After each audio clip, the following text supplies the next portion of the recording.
Di masa purba, ketika waktu belum mengenal hitungan dan langit masih menyatu dengan bumi, hanya ada kekacauan, chaos. Kekosongan tak berujung, melahirkan segalanya. Dari rahim kekacauan, lahirlah Gaia, sang ibu bumi, dan Uranus, langit yang agung dan luas. Bersatu mereka menciptakan para Titan, generasi pertama makhluk perkasa yang mengguncang dunia. Di antara mereka, lahir Kronos yang paling licik, paling haus kekuasaan. Ia menggulingkan ayahnya sendiri, Uranus, dan menciptakan era baru. Namun dari darah dan pengkhianatan itu, takdir mulai ditulis. Takdir tentang seorang dewa yang kelak akan menggulingkan Kronos dan merebut tahtanya di Olympus. Ini adalah kisah tentang awal segalanya dan kelahiran sang penguasa langit, Zeus. Zeus, sang raja langit, pemimpin para dewa, penguasa langit dan petir, dan simbol kekuasaan mutlak. Di masa purba, saat langit dan bumi belum terpisah, kekacauan menguasai segalanya. Hanya kehampaan, tempat bayangan dan kabut menyatu, tanpa suara, tanpa cahaya. Inilah kala awal, saat alam semesta masih berupa rahim gelap yang belum melahirkan apapun. Dalam kegelapan itu, kekacauan adalah satu-satunya penguasa. Ia tidak memiliki bentuk, namun keberadaannya terasa di mana-mana.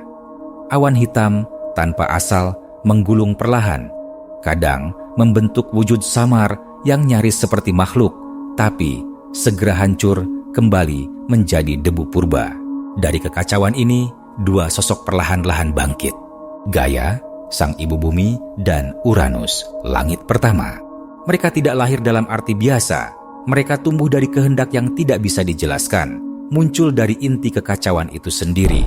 Gaia menjelma dari gumpalan tanah, batu dan kabut, tubuhnya luas dan kuat, membentuk pondasi dunia. Uranus muncul sebagai langit kelam tanpa bintang.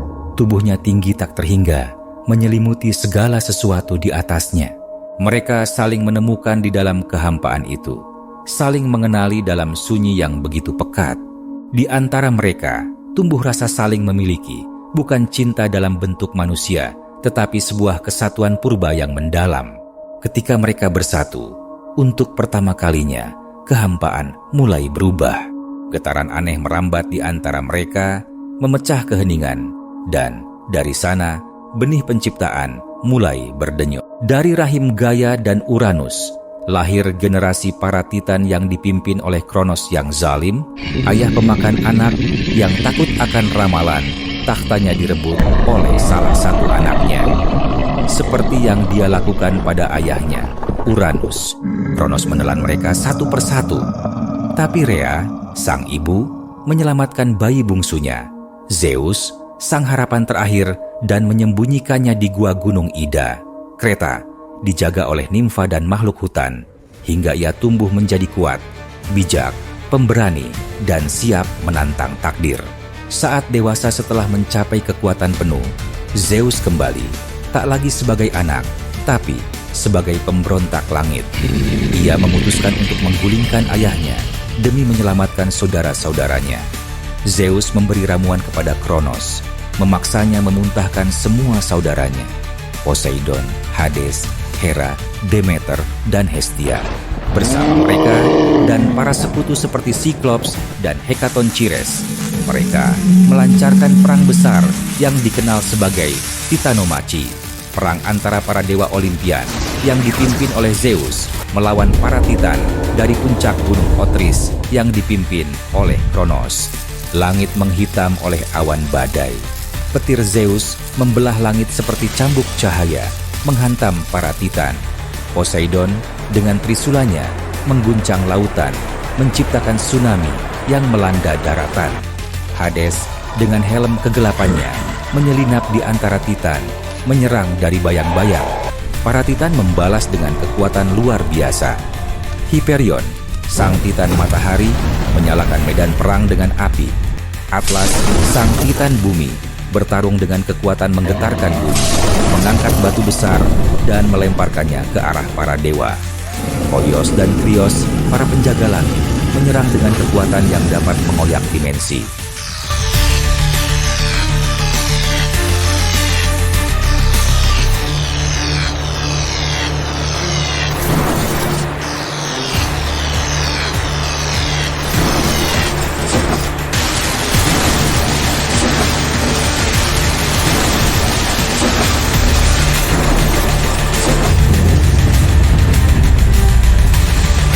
Setelah 10 tahun pertempuran dahsyat yang mengguncang dunia, akhirnya petir pertama dilemparkan oleh Zeus, tahta Kronos runtuh, dan para dewa muda menang.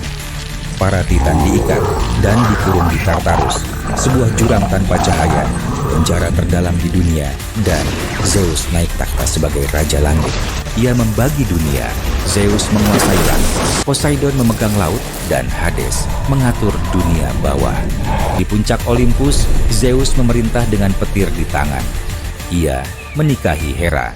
Lahirlah banyak tokoh besar, Athena, Apollo, Artemis, Hermes, Herakles, dan sang dewa perang, Ares. Zeus juga memiliki anak dari beberapa manusia fana, dan beberapa dari mereka dikenal sebagai tokoh demigod atau setengah dewa yang sangat legendaris. Di antaranya Hercules, terkenal karena melakukan 12 tugas berat sebagai penebusan dosa. Perseus, terkenal karena membunuh Medusa dan menyelamatkan Andromeda dari monster raksasa Cetus atau Kraken. Dan Helen of Troy, tokoh pemicu perang Troya. Namun di puncak kekuasaannya, tak semua tunduk. Dari bumi yang terluka, lahirlah para raksasa gigantis, dipimpin oleh Typhon, monster mengerikan bertubuh naga, setinggi gunung dan bermata api. Typhon, kau curi langit dari ayahmu, sekarang aku akan rebut itu dari tanganmu. Zeus bertarung habis-habisan, Olympus runtuh, langit menghitam, hingga akhirnya, sekali lagi, dengan petir mahadahsyat, Typhon dikalahkan dan dikurung di bawah gunung Etna. Zeus dihadapkan juga pada pemberontakan dari dalam. Hera, istrinya, bersekongkol dengan Athena dan Poseidon untuk menjatuhkan dia. Ares putranya, sang dewa perang, ingin menguasai medan perang dan melampaui ayahnya. Sang dewa perang yang bersenjatakan Blade of Chaos kelak diwariskan kepada Kratos. Dengan kemarahan dan keganasan perang, tak sanggup menandingi murka sang penguasa langit.